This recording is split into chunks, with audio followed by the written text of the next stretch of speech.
नमस्कार। आज हमारे पास एक कहानी है जिसका जिक्र जरूरी है। धूल से हीरे तक, अर्जुन की अविस्मरणीय गाथा। ये कहानी है मुंबई की एक झुग्गी में पले बढ़े एक लड़के अर्जुन की, जिसने बहुत सारी मुश्किलों के बावजूद अपनी राह बनाई। तो आज हम इसी कहानी से संघर्ष और जज्बे के बारे में कुछ खास समझने की कोशिश करेंगे। हाँ बिल्कुल, ये सिर्फ एक प्रेरणा देने वाली कहानी ही नहीं है। ये दिखाती है कि कैसे हालात के खिलाफ खड़े होने की जो हिम्मत होती है ना, वो कभी कभी नतीजों को पूरी तरह बदल सकती है। सही। ये कहानी हमें अर्जुन के सफर के जो अलग अलग पड़ाव हैं उनको थोड़ा गहराई से देखने का मौका देती है। तो कहानी की शुरुआत होती है मुंबई की एक बस्ती से। अर्जुन बस 13 साल का। उसके पास क्या है? एक फटी कॉपी का पन्ना और एक वो आधी जली हुई पेंसिल। माँ सब्जी बेचती हैं, पिता एक फैक्ट्री में मजदूर। स्कूल की फीस देने के पैसे नहीं है, लेकिन उसके मन में एक जिद है, मैं पढ़ूंगा। ये सोचना ही उस माहौल में अपने आप में बड़ी बात है ना? बिल्कुल बिल्कुल, खासकर जब आपके आसपास सिर्फ मुश्किलें ही मुश्किलें हों। ये दिखाता है कि सपने देखने के लिए शायद साधनों से ज्यादा वो जो अंदर की आग होती है वो जरूरी है। हाँ, और यही पहली चिंगारी आप कह सकते हैं, उसके पूरे सफर की एक तरह से नींव बनती है। और चुनौतियां तो फिर थी ही, जाहिर है। रात को सड़क के लाइट के नीचे बैठकर पढ़ना, कई बार भूखे पेट सोना पड़ता था, आंखें थकी हुई। जी। स्कूल में दाखिले के लिए भी से हेडमास्टर साहब को जाके यकीन दिलाना पड़ा कि वो सच में पढ़ना चाहता है। अच्छा। और उन्होंने मान लिया, बिना फीस के दाखिला दे दिया। मेरे ख्याल से ये एक बहुत अहम मोड़ था उसकी जिंदगी में। हाँ, यहाँ दो बातें साफ दिखती हैं। एक तो अर्जुन की अपनी लगन, वो जिद, और दूसरा बाहरी मदद का महत्व। वो हेडमास्टर का भरोसा मिलना, वो शायद पहला बड़ा सहारा था उसके लिए। सही कहा। ये दिखाता है कि कभी-कभी किसी एक इंसान का विश्वास भी आपके लिए रास्ता खोल सकता है। लेकिन फिर एक झटका भी लगा 10वीं क्लास में। हाँ। इतनी मेहनत की उसने, पर नंबर आए सिर्फ 59%। अब परिवार वालों ने कहा, भाई बहुत हो गया, अब काम पकड़ लो। मुझे लगता है यहाँ कई लोग शायद हिम्मत हार जाते। सही कहा, बिल्कुल। और यहीं पर अर्जुन की जो सोच है वो अलग दिखती है। उसने कहा, ये अंत नहीं है, ये तो शुरुआत है। अब इसे सिर्फ एक पॉजिटिव सोच कहना शायद काफी नहीं होगा। ये एक तरह की एंटी फ्रैजिलिटी है शायद, जहां कोई झटका आपको तोड़ता नहीं, बल्कि शायद आपको और मजबूत बना देता है।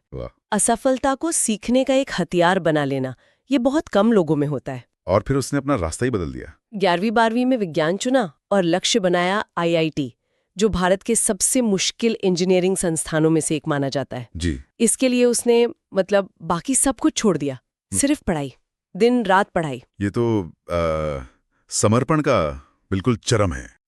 और जब उसका IIT बॉम्बे में दाखिला हो गया, तो उसकी माँ के जो शब्द थे, आज मेरा बेटा नहीं मेरी किस्मत जीती है, ये सिर्फ खुशी के आंसू नहीं थे। ये उस सामाजिक और वो जो भावनात्मक बोझ होता है ना, उसको दिखाते हैं। सही बात है। जो अक्सर ऐसी पृष्ठभूमि से आने वाले बच्चों और उनके परिवारों पर होता है। उसकी जीत सिर्फ उसकी नहीं थी, वो पूरे परिवार की, शायद पूरे मोहल्ले की उम्मीद की जीत थी। पर IIT पहुंचना एक बात थी और वहां टिके रहना वो शायद दूसरी चुनौती थी। अमीर घर के साथियों के बीच उसे कई बार अपनी पृष्ठभूमि को लेकर हिचक महसूस हुई। क्या ये आम बात है ऐसे माहौल में? हाँ, ये काफी आम है, अक्सर होता है। अकादमिक तौर पर आप कितने भी काबिल हों, लेकिन वो सामाजिक और आर्थिक फर्क जो होता है, वो आत्मविश्वास को डिगा सकता है। लेकिन यहाँ दिलचस्प बात यह है कि उसने अपनी पुरानी यादों को, वो झोपड़ी, वो स्ट्रीट लाइट, माँ की मेहनत, उसको अपनी ताकत बना लिया। अच्छा। वो जो पिछला संघर्ष था, वो यहाँ एक ढाल बन गया उसके लिए। और नतीजा, 4 साल बाद कंप्यूटर साइंस में उसने टॉप किया। क्या बात है। और गूगल जैसी बड़ी कंपनी के प्लेसमेंट इंटरव्यू में जब उससे पूछा गया कि आपकी सबसे बड़ी उपलब्धि क्या है, तो उसका जवाब क्या था?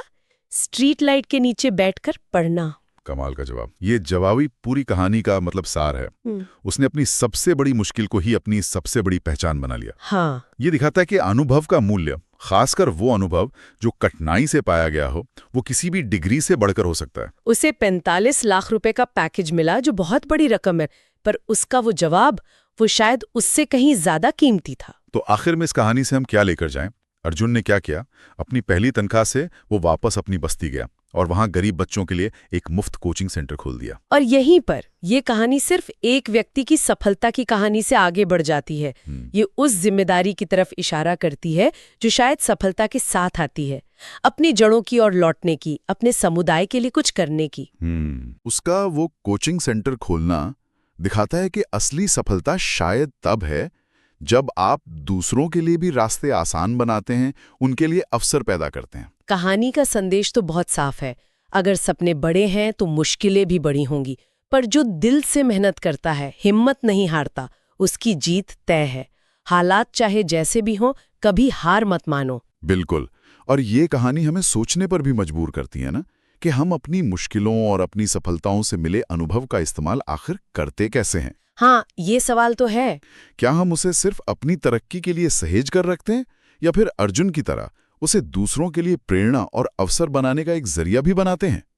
ये सवाल शायद हम सबके लिए अहम है, सोचने लायक है।